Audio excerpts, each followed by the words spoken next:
Достар, бәріңізге сәлем. Есімім Алтынай. Арнаға қош келдіңіздер. Айтылып жатқан ақпараттар пайдалы болса, еңбегімді бағалап, арнаға тіркеліп, лайк баса кетіңіздер. Бүгінгі тақырып ағза тазалаудың екінші қадамы бауырды шлак токсиндерден тазарту жайында болмақ. Тағы қосымша ақпараттар айтылады. Видеоны аяғына дейін қараңыздар. Детокстың екінші қадамына тоқталмай тұрып, бауыр нені ұнатады, нені ұнатпайды қарастырып өтейік. Бауыр жылуды жақсы көреді, жылу өт жолын кеңейтеді, қою өттің оңай шығуына көмектеседі, қияр, сәбіз, қызылша шырындарын өте жақсы көреді. Олар өтті сұйылтады, оның құрамын жақсартады.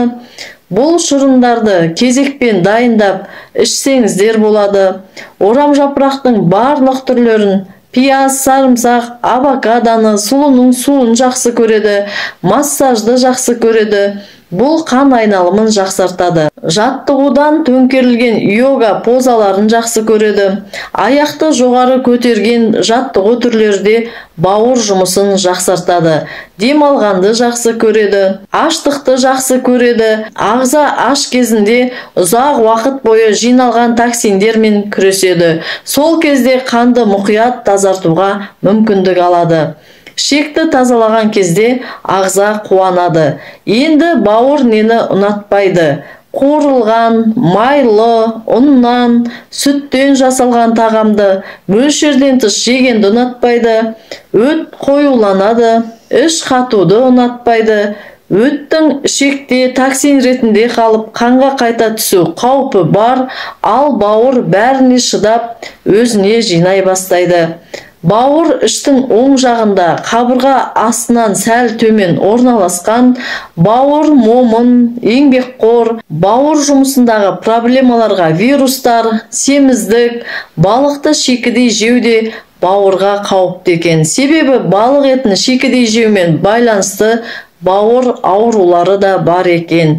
Ішетін зиянды тамақ, дәрілік зат, арақ, шарап бауырға шамадан тыс жүктеме, ол зиянды заттармен бауыр соңғы сау жасушасына дейін күреседі. Күйзелісті ұнатпайды.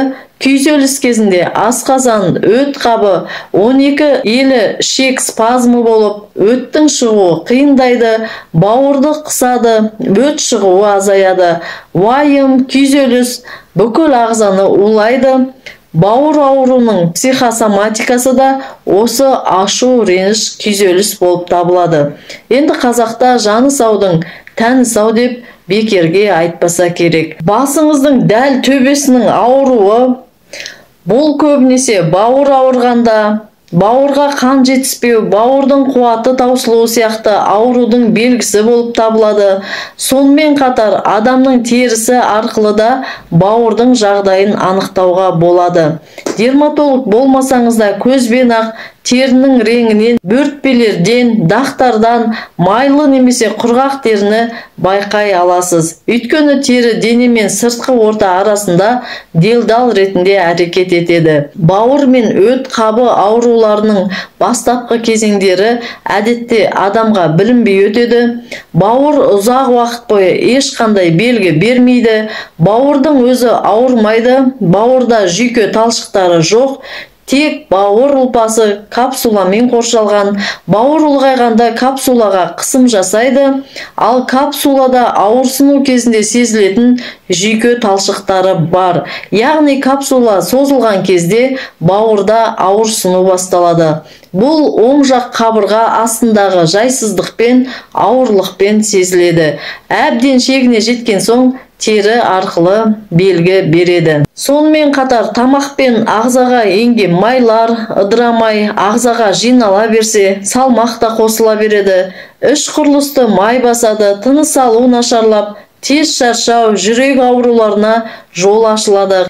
Қанша демалсаңыз да, демалмаған адам сияқты шаршап жүресіз, энергияңыз таусылады, ағза токсинге толған, бауырдың шамасы жетпей жатыр, бауыр қызметі баяулап кетті, қалқанша бездің де қызметі бұзылады екен.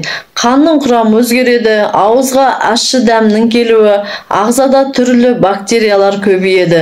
Бауыр фильтр орган, бауыр істен шықса, ағзада қандай процестер жүреді, ойлаудың өзі қорқынышты. Ең аяғы көлігіңіздің де майы мен фильтрін жылына кем дегенде 2 рет ауыстырып тұрмасаңыз, темірдің өзі жүрмейді. Енді оның қасында адам темір емес. Бауырдың ауырғанын күтпей, жылына 2 рет Гренфлеш сертификаты бар. Бауырды тазалаудың кешенді бағдарламасы детокстың 2-ші қадамы арқылы бауырыңызды тазалап отырсаңыз, қаншама аурудың алдын алатыныңыз сөзсіз. Тазалау сізге не береді? Сіз терінің күйін жақсартқыңыз келеді. Сіз ұзақ уақыт дәрі қабылдағансыз. Сіз бауыр қызметінің бұзылуына әкелетін стресстік жағдайдасыз. Сіз қолайсыз экологиялық жағдайлар бар аймақта тұрасыз. Арақ шарапты шамадан тыс тұтыну нәтижесінде бауыр проблемалары болуы мүмкін. Сіз паразиттерге қарсы бағдарламалардан өттіңіз. Бауырды тазартатын жаңартылған формуланың компоненттері мыналарға ықпал етеді. Өт өндіруді және шығаруды оңтайландырады. Бауырды улы жүктемеден қорғайды. Май және холестерин алмасуын реттейді. Бауырдың қызметін жақсартады. Құрамы табиғи диеталық тағамдық талшық флорациядан тұрады. Целлюлоза капсуласы бар. Берікгүл гүлдерінің сығындысы, күркума тамырының сығындысы, ащы жалбыз жапырағының сығындысы, лимон қабығы сығындысы, аш жапырақ жемісі сығындысы, кориандр эфир майы, малтодекстрин, кремнийдің диоксиді бар. Бағасын және құрамын толықтырып бейненің астына жазып кетемін. 40 капсуладан тұрады. Таңғы астан кейін 2 капсула, кешкі астан кейін мынандай 2 капсуласын қабылдайсыздар. Ем ұзақтығы 10 күн. Халал сертификаты бар, ағзаға кешенді түрде әсер етеді, химикаты жоқ, биологиялық белсенді қоспа болып табылады. Ливерпул бауыр шайымен бірге ішу ұсынылады. Шайды күніне түскі немесе кешкі астан кейін 20 минут бұқтырып қойып ішесіздер. Қарсы көрсетілімдер де бар. Аяқ ауыру аналар, емізетін аналарға бауыр ауруының асқынған түрлерінде өтте тас болса қабылдауға болмайды. Егер өтте құм болса шығаруға күші жетеді.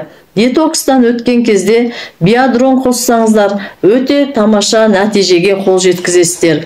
Детокстың әсерін күшейтеді. Енді көктем күз уақыты бауыр тазалауға ең қолайлы уақыт. Бауыр толып кетсе, арықтау процестері де жүрмейді екен. Тағы бір пайдалы ақпарат айта кетейін. Шығыс медицинасы бойынша денемізде бір нүкте бар. Сол нүктені үнемі 3-5 минут сағат тілі бағыты бойынша басу арқылы ауруды жеңілдете аласыздар. Жалпы бұл нүкте бауыр өттің ауруларынан болатын бастың ауруы, төбенің ауруы, бүйірдің ауруы, ауызға қышқыл дәмнің келуі, құсу, жүрек айну, көздің ісіп ауруы, тамақтың құрғауы, етеккірдің қалыпсыздығы және аяқтың аурулары сияқты ауруларды жеңілдетеді. Ақпарат пайдалы болды десеңіздер, жақындарыңызбен бөлісіңіздер, арнаға лайк басып жазылып, пікір қалдырып кетіңіздер. Енді бауырдың жұмысы тәуір болса, қаншама аурудың алдын аламыз, бауыр ауруына жол бермеуіміз керек. Өнім туралы сұрақтарыңыз болса, байланыс номерлері астында көрсетілген. Келесі бейнеде ағза тазалаудың 3-ші қадамы бүйректі тазалау жайында айтатын боламыз. Сіздермен қоштаспаймын. Келесі кездескенше.